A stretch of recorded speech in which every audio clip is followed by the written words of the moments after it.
For decades, California police departments that want to sever ties with officers for misconduct have agreed to let them resign and to keep the bad behavior confidential. That's in order to avoid potentially costly and time consuming lawsuits. But as a result, officers with bad records have landed new jobs in law enforcement, and their new employers have no idea of their pasts. That's the finding of a 5-year-long investigation by the San Francisco Chronicle and the University of California, Berkeley's investigative reporting program. Katie Roosh of the investigative reporting program was the lead author of the articles that appeared in the Chronicle. Katie, you say that these are called clean record agreements. How many of them were you able to find in your investigation? We were able to find over 300 involving nearly 300 officers. So some of the officers had multiple. But I think really what the major finding is that we found them in so many different agencies across the state, 167 agencies across the state of California. And it didn't matter the size or the region, we were finding these agreements. And what sort of misconduct are we talking about? Did you find in these records? That was a big question when we started the investigation was we were wondering, is this just minor mistakes that police are making and then getting these agreements to clean their records? And what we found was no, this is serious misconduct, everything from dishonesty to sexual assault to excessive force. And there's also a wrinkle. There were some cases you found in which they sort of short-circuited the investigations into their behavior by claiming a disability. And talk about what would happen to those officers. Yeah, those were really interesting cases. So, in some situations, an officer would be accused of misconduct, and during the misconduct disciplinary proceedings, they would claim that they were injured. They had a back injury, they had PTSD, and then they would end up with these agreements that not only whitewashed their misconduct records, but then also guaranteed them a disability pension. So, a pension that's meant for an officer who can no longer work, who is so incapacitated that they can no longer do their job. Now, these officers are also getting that benefit as well, which is a huge benefit, a yearly salary for the rest of their lives with huge tax benefits. And paid for by the taxpayers. Absolutely. Paid for by the taxpayers. Is this just a California thing, or is this happening in other states as well?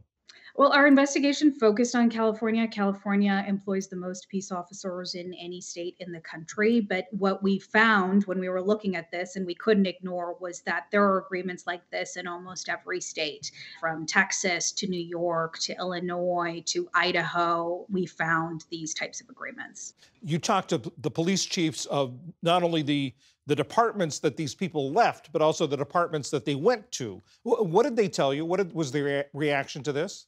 It was some of shock and disbelief. I had multiple conversations with some police chiefs and sheriffs who couldn't believe that they didn't know about the misconduct at a previous department.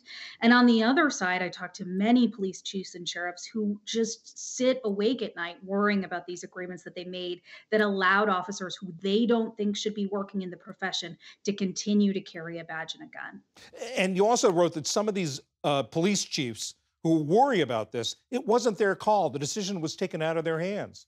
Absolutely. And I think that was a really interesting part of this was the involvement of the insurance companies. So when it gets to a certain step in the disciplinary process, sometimes the city's municipal insurance gets involved and then they have ultimate settlement authority. So even though the police chief, the sheriff, the city wants to fire that officer and make sure that their record is not whitewashed, the insurance company comes in and says, nope, you don't get a say. And you wrote that in California, there's an organization that actually advocates the use of these agreements. Who's behind that organization? So in California, most peace officers belong to a union, and as part of that union, they pay dues to a legal defense fund. And so they have this group of lawyers who they have access to. And the one that we found that was primarily working in the state of California was an organization called the Peace Officers Research Association of California, PORAC, and their legal defense fund. They have a group of attorneys, and that legal defense fund was involved in almost every agreement that we were seeing in California. There's a relatively new law in California that requires the disclosure of police misconduct and gives a commission the power to ban officers from being police officers. How does that law mesh with what's going on? I think that's really interesting. That law took effect last year. And so we're still seeing how attorneys and police officers are navigating that with these agreements. But what we found from our investigation is that law wasn't aware of these agreements, doesn't specifically address these agreements, and also only addresses a specific type of misconduct. So there are only certain types of misconduct that are reportable to the state, that are required to be reported to the state. And so that still leaves this loophole for officers to kind of get around this law. Is anything being done to close that loophole in California? Right now, the legislature in California is not in session. They reconvene in December, but there are a lot of conversations that I'm having, obviously, because of our investigation with lawmakers about what could possibly be done. Would they model a state like Kansas or Colorado who have passed laws to specifically address these agreements? I think time will tell what California is going to do to address this, but I can tell you that they are having those conversations right now. Katie Roosh, thank you very much, and thank you very much for this reporting. Thank you.